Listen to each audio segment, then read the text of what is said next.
Haribol Hare Krishna. Hare Om Krishna Gyana Maharaj. Timirandasya Shalakaya Chakshurunmilitam Yena Tasmai Shri Gurave Namaha Shri Chaitanya Manobhishtam Sthapitam Hare Yena Krishna Bhutale Maharaj.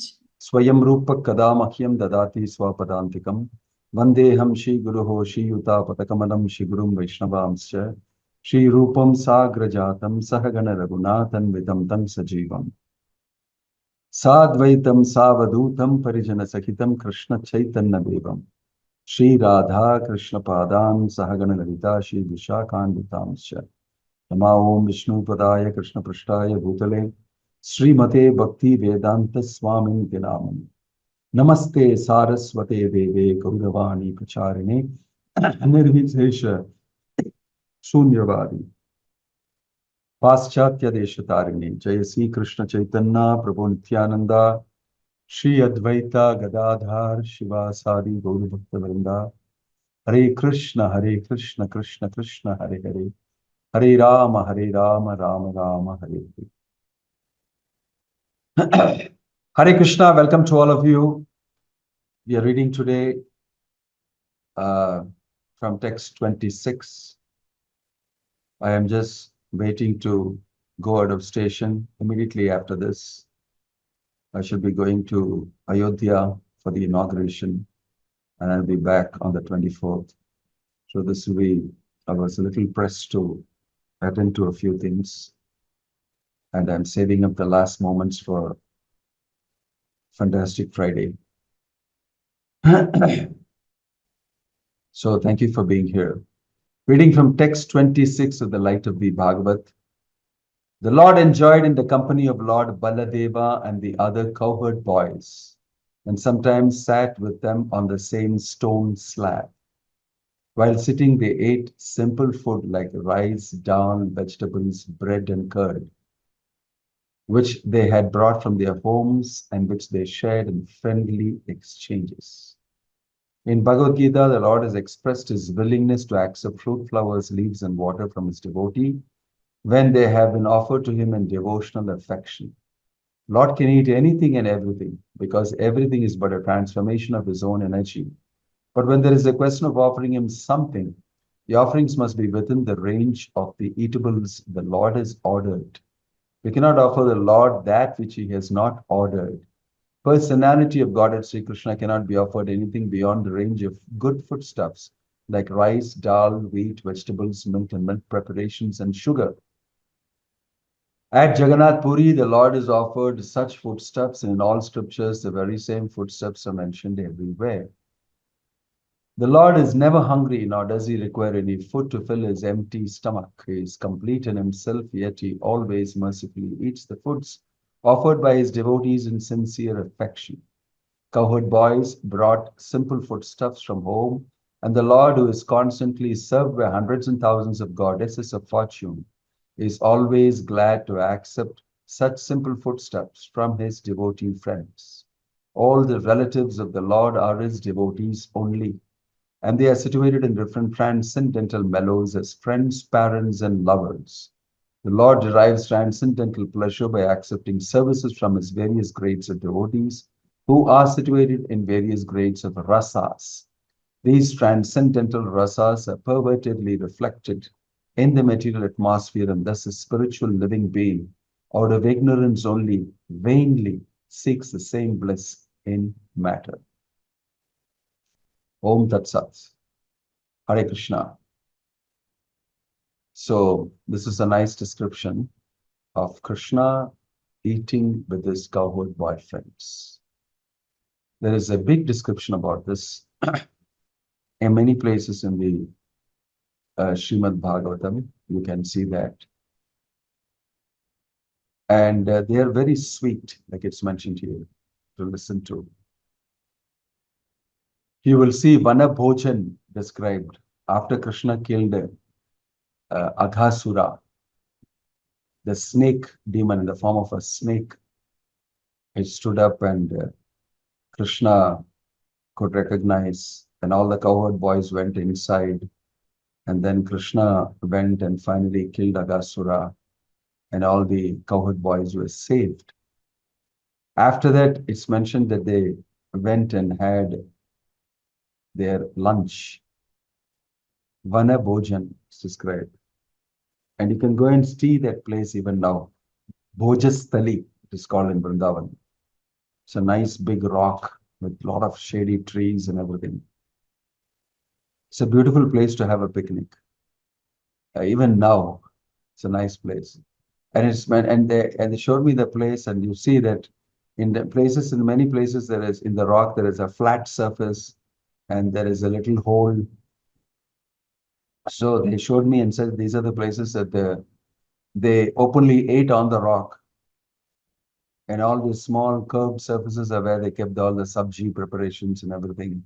And these open flat spaces where they had rice, dal, sabji, and everything.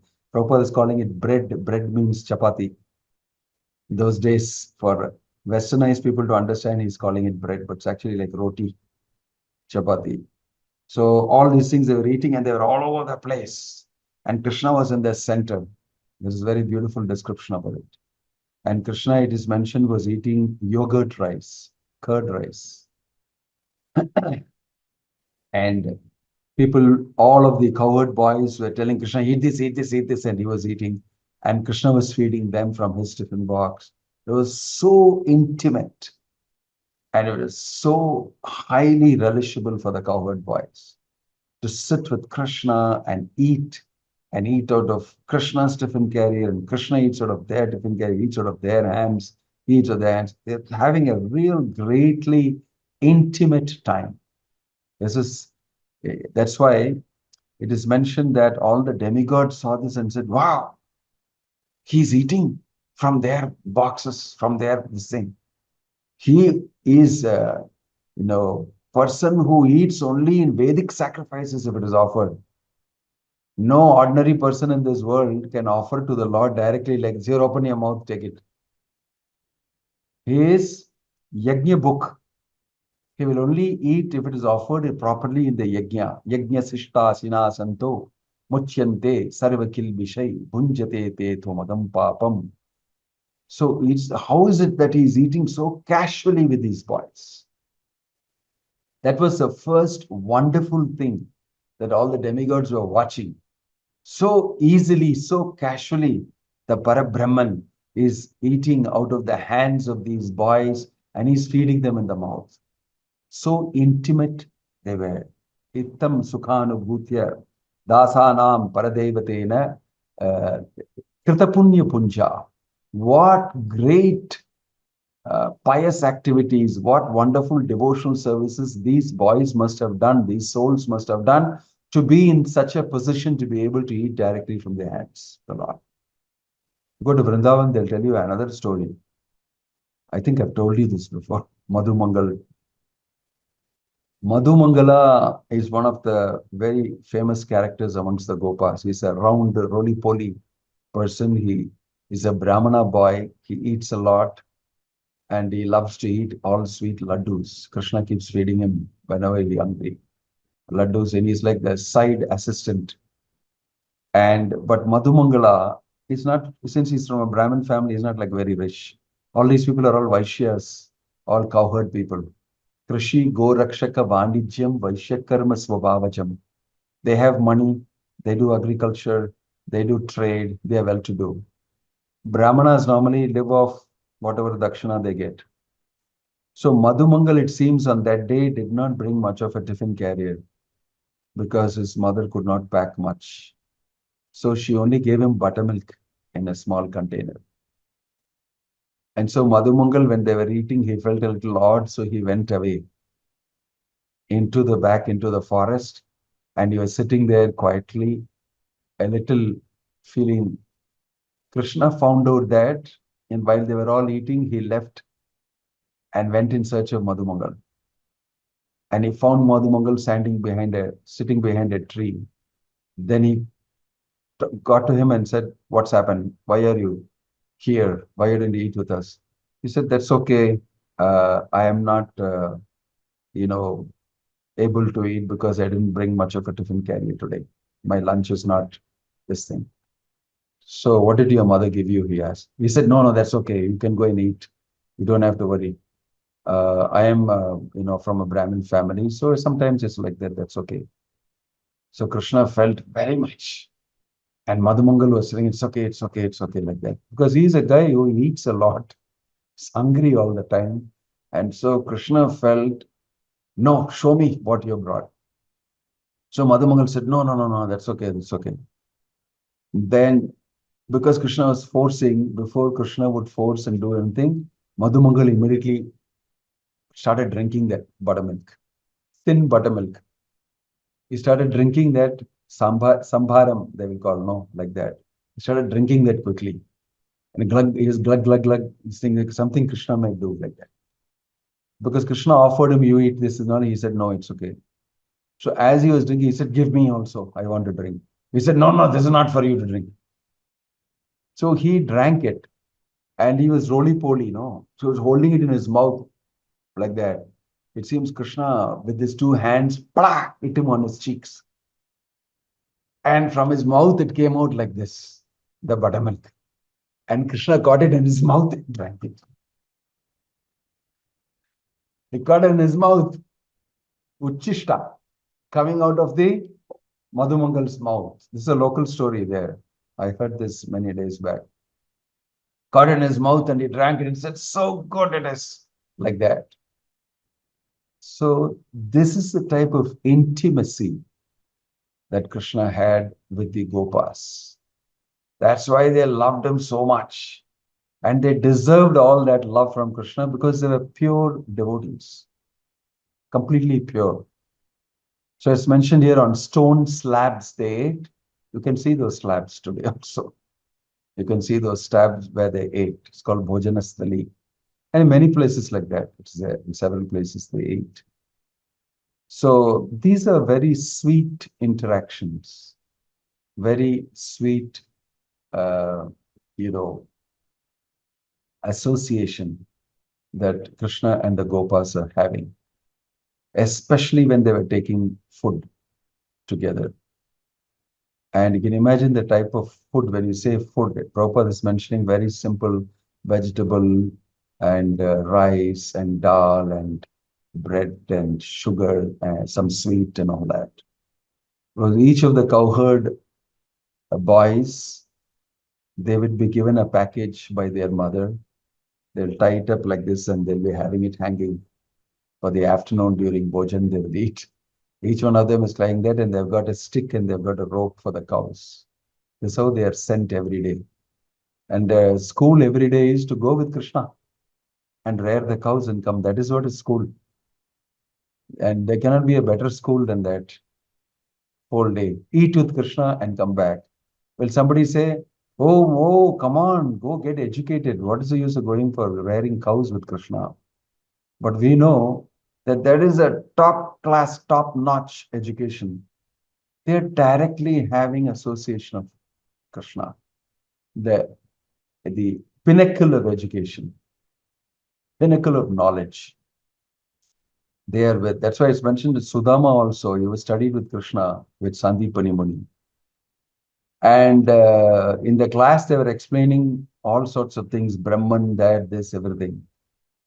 But Krishna was keeping on looking at, Sudama was looking at Krishna all the time, even in the class. Because he knew this is the Supreme Brahman. I am sitting next to the Supreme Brahman. What I should learn about Brahman and all the truth. I'm sitting next to the Supreme Absolute Truth. So what type of learning is there, education is required? Nothing more than is required. So that is also mentioned in the Bhagavad Gita, that na cha aparam labham yam labhyate. If you get that, you will feel there is nothing better to be gained.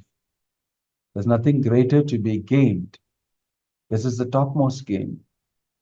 So all these cowherd boys, it may look for the modern person who looks at this and say, why are they wasting their time going and hanging around cows? They should go to some school and study and start something and contribute to the GDP of the country and da da da da. This is what they'll be telling. And maybe the boys will be said, don't look at all these type of games and all that.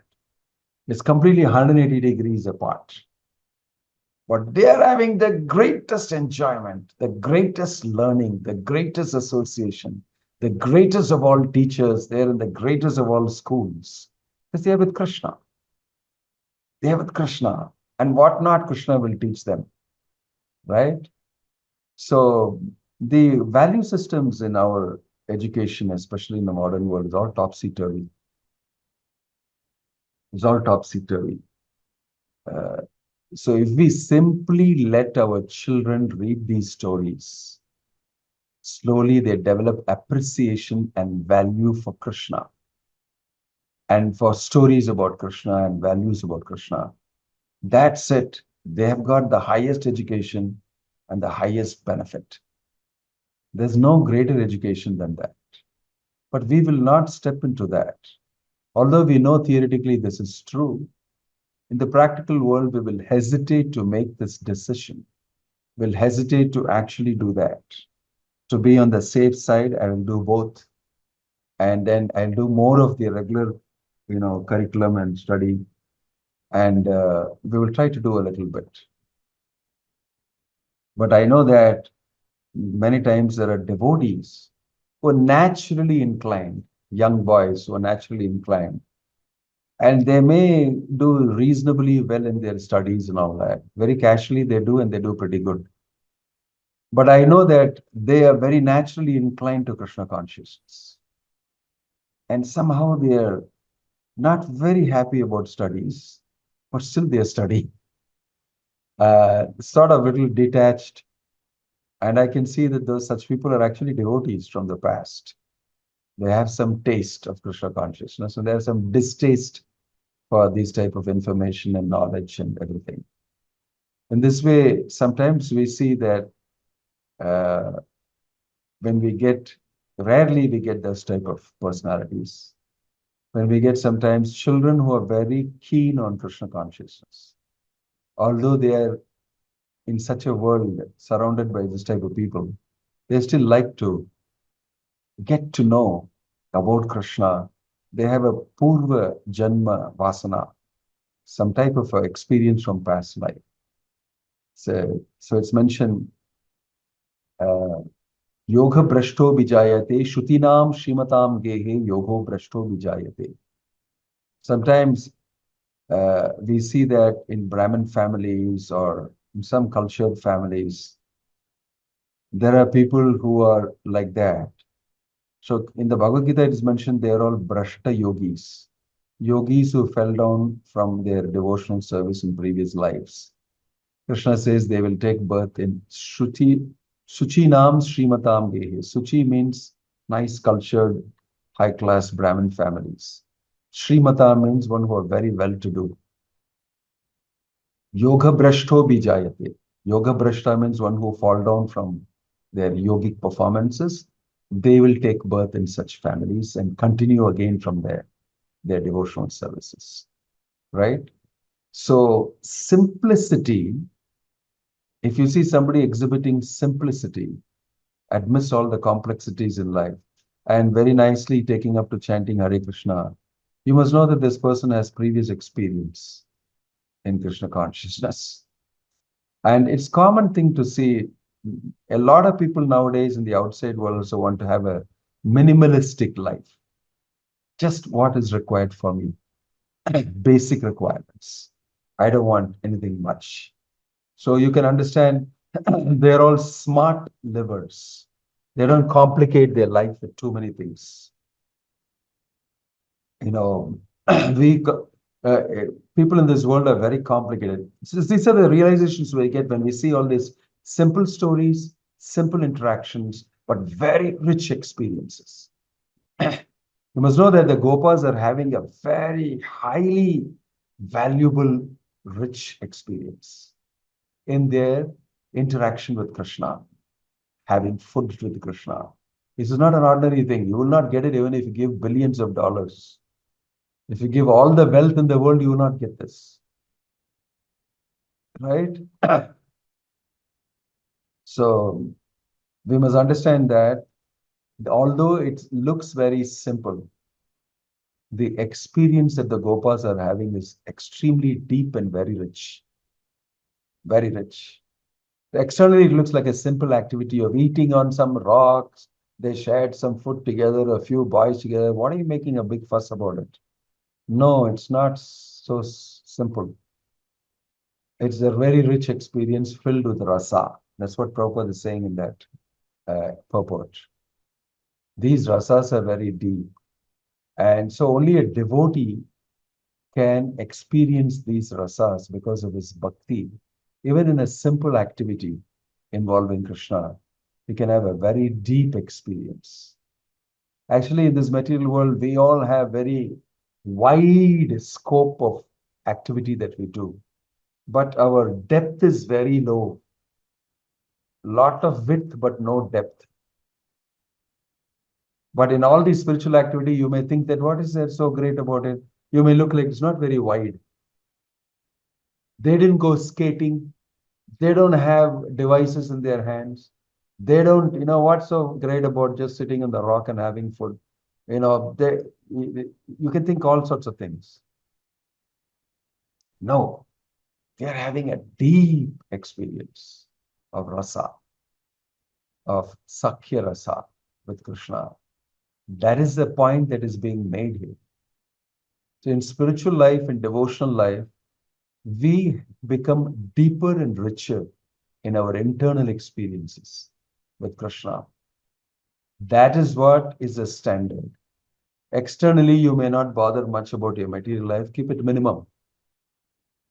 Keep it minimum. I remember there was one sannyasi called Sridhar Swami in our moment. Very funny Maharaj. He was a little stout and roly-poly. He was an American. He was always known for cracking all sorts of jokes in groups in this thing. I remember once we were on email and he's no more. And I gave a very lengthy analysis and said, therefore we must do this and all that. Then he said, as sadhus, we cannot be so complicated like all the karmis and everybody. We should do the simplest thing and save time and energy for devotional service to Krishna. So therefore, I tell you, you should follow this formula. KISS, he said. KISS. Then what? What is he saying? He said again, KISS. You don't know that? He said, I don't know that. Then he said, keep it simple, stupid. First time I heard a definition he said, KISS. Always remember this. Keep it simple, stupid. Remember this, he said. I remembered that since then. How to make life simple about everything that we do. Our material mind always complicates everything and doubles and redoubles everything. You can see the opposite here. These boys their main thing is their enjoyment of rasa with Krishna. Everything else is incidental and minimal. So it's not that you're simply sitting on rock and ate a few some thair sadam and yogurt rice and some this thing and sing, and you said they ate buttermilk. Nothing very exciting, you may think. That's because you don't have depth. Spiritual life is about depth. So each of these pastimes described, they are very deep. So each one of Krishna's devotees is having a depth of an experience which we may not know from the surface. We don't know the depth of each person. So being wide is very much praised in this world. You're on social media, you got so many million likes, and you perform and dazzle, razzle on stage, and everybody follows you, and you got make a lot of money, and all this is width. But finally, that person commits suicide. That's the best part of it. Finally, he commits suicide. I said, what? You were doing so good, I thought. There's no depth in their life. So many big film actors, film actresses, celebrities now land up committing suicide. Or somebody murders them. Or something else happens. This is because of no depth in life. Maya just sweeps you away because you have no roots underneath. Very easily swept away. So these are persons, it is mentioned, Ittam Sukhanubhutya Dasanam Paradaivatena Maya Shitanam Naragdarakena Krita Punya Punja. This is very nicely described in the Bhagavatam. That it's comparing the Gopas to the Brahmavadis, to the Karmis who are just doing a lot of work, to the Gyanis and to the Yogis, but nothing compared to what these boys are having with Krishna. None of these things compare anything little bit, because they are very, very deep personalities. Although they are in the bodies of some young boys, they are spiritually very deep. So it's important for us to cultivate our depth in Krishna consciousness by our relationship in Krishna consciousness with Krishna. If we cultivate that deep inside, then we are not really bothered how wide we are outside and what the world thinks about us. Because I am enjoying inside, right? I am enjoying inside. Nava nava rasa udyatum rantum asit. Bilumangal Thakur said, I don't care about all this, because nava nava rasa udyatum. Newer and newer rasas I'm enjoying in my relationship with Krishna. If I think of sense gratification of some type, I feel like spitting. Sushtu nishtivanam cha. What a wonderful this thing. I care to hoots for this sense gratification. Whenever it crosses my mind, I feel like spitting on it. And nothing compared to Nava Nava Rasam Udhyatum Rantumasi. What a beautiful shloka that is. It shows that he has cultivated depth.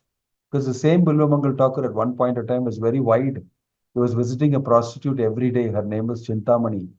And during the whole storm, he could not control himself. He crossed the big river in a storm and climbed the wall of the prostitute's house using a snake instead of a rope. And then she said, what a fellow you are.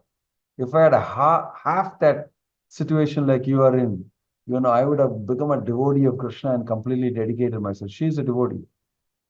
And so that made him feel very bad. So he made her his guru. In Bilumangal Thakur's this thing, you will see that famous Krishna Karnamrita. First shloka, he pays respects to her, Chintamani. Her name was Chintamani.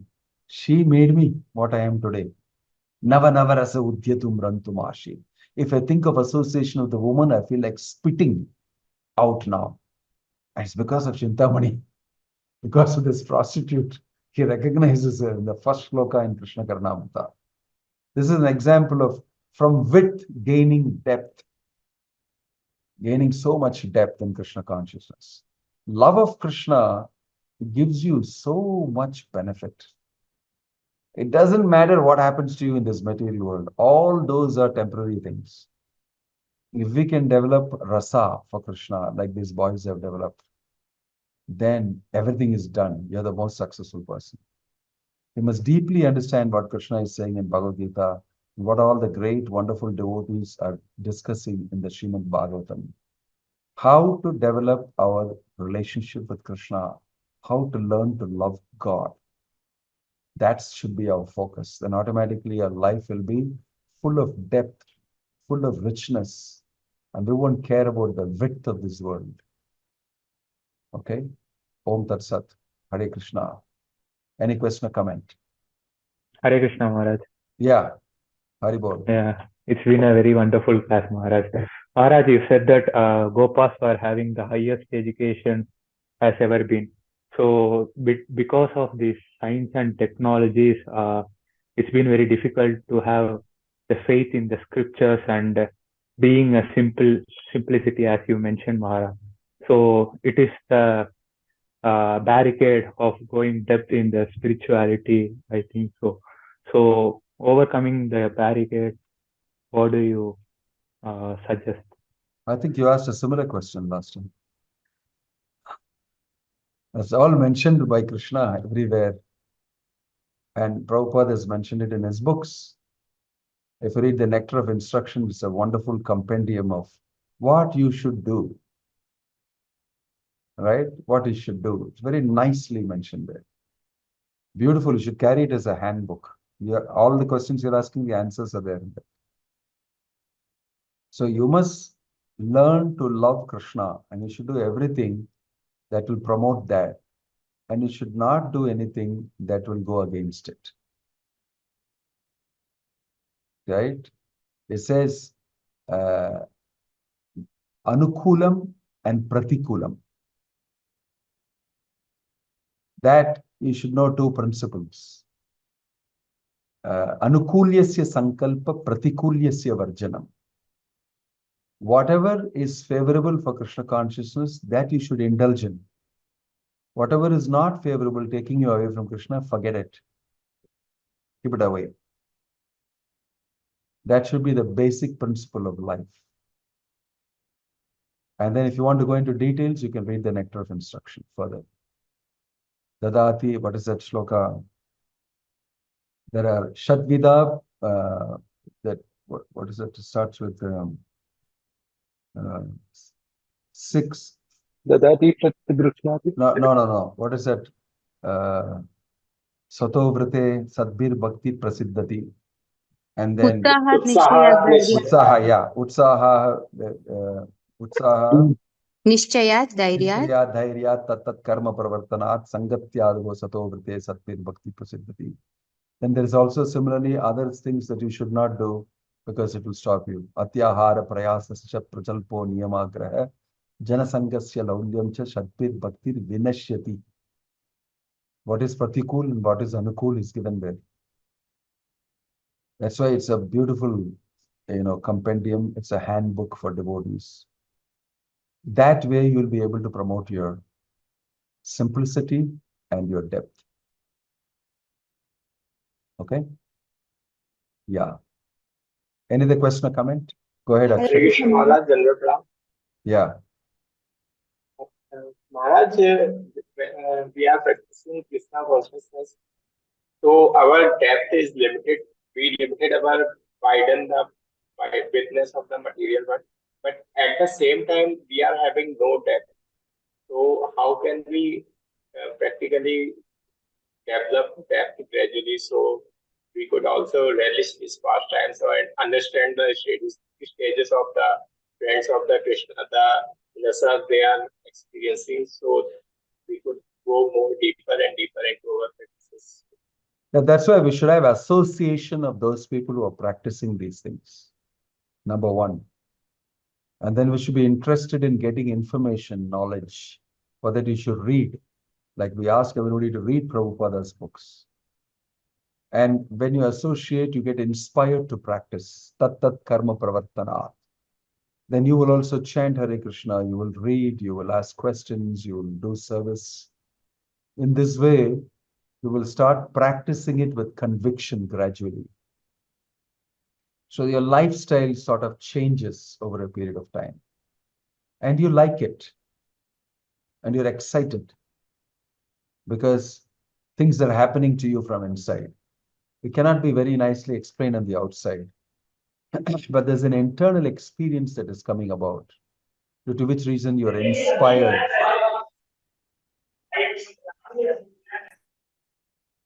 Due to which you're inspired to actually act. So all this is explained in detail. I advise that everybody very scrutinizingly study Prabhupada's books first. Very important to study books carefully. Think about it, discuss it, ask questions, right? It's important to spend some time every day, sit and think about these things. Who am I? What am I doing? What is this devotional service? How is it going to help me? Doing an internal exercise is very important. Because we become very busy on the superficial surface every day with so many daily activities. We are not so easily able to go down into the depth. That's why you should spend some time for yourself every day, chanting Hare Krishna and reading Prabhupada's books and meditating on them, taking down some notes, writing a journal or a diary every day on my realization. These are all very, very helpful. And these are all activities that will take you down depth. Okay? We have to adopt these things. Otherwise, life will be the same. If you keep doing the same things, you'll get the same result only. If you want to have a different result, you must start doing different things. Okay? Right. Thank you. Hare Krishna. Good night. Hare Krishna Maharaj. Good night. Hare Krishna. Hare Krishna Maharaj. Hare Krishna Maharaj. Hare Ram. Hare Krishna.